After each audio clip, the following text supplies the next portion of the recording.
Bash at the Beach, man. You guys are bringing it back. AEW is with the Jericho Cruise. How did this come about? How were you guys able to get the Bash at the Beach moniker for this event? Cody went on like a trademark binge one night, and he texted me the next day, and he was like, Conrad and I were up all night trademarking stuff. I was like, what? Okay. And one of the things that came out of this was Bash at the Beach, lo and behold. And Cody got the trademark for Bash at the Beach.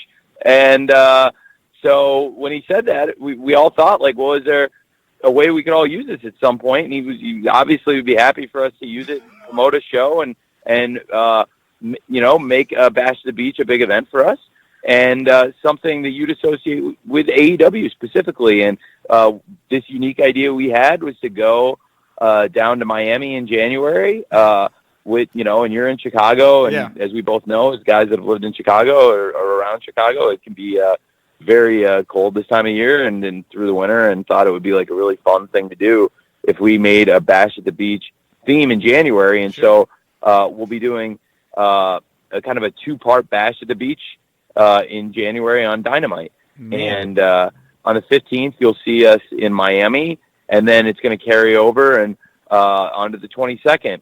And that special is also going to include the matches from Chris Jericho's cruise that week. Wow, that's insane, man. So wait, so WWE, everybody's saying they thought that they would own this copyright or trademark here because they got all the WCW stuff. Was it just dormant, and Cody just happened to just... Yeah, it hadn't been used. I think it had lapsed, is my understanding. Wow, that's wild. That's very serendipitous for you all. That's cool.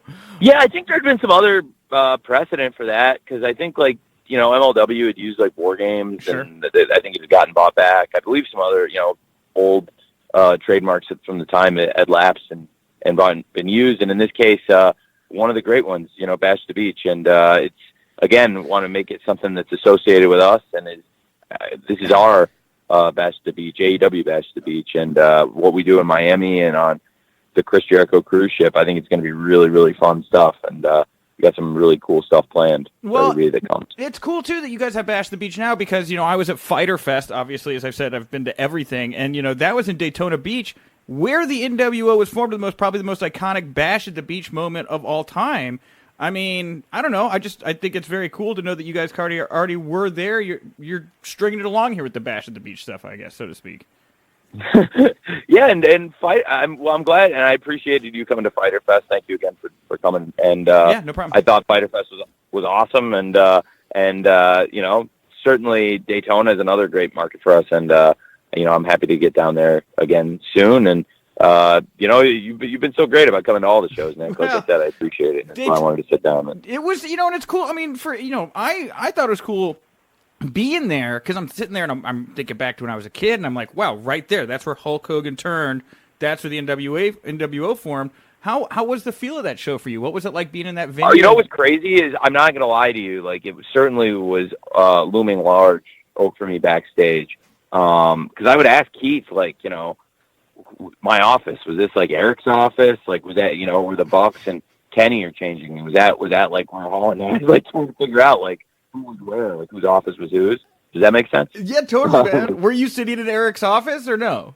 I never got a clear answer who had whose office. To be honest, it was so long ago. I don't think Keith remembered who was where, but sometimes it's fun to go back over and figure out who's using whose offices and stuff.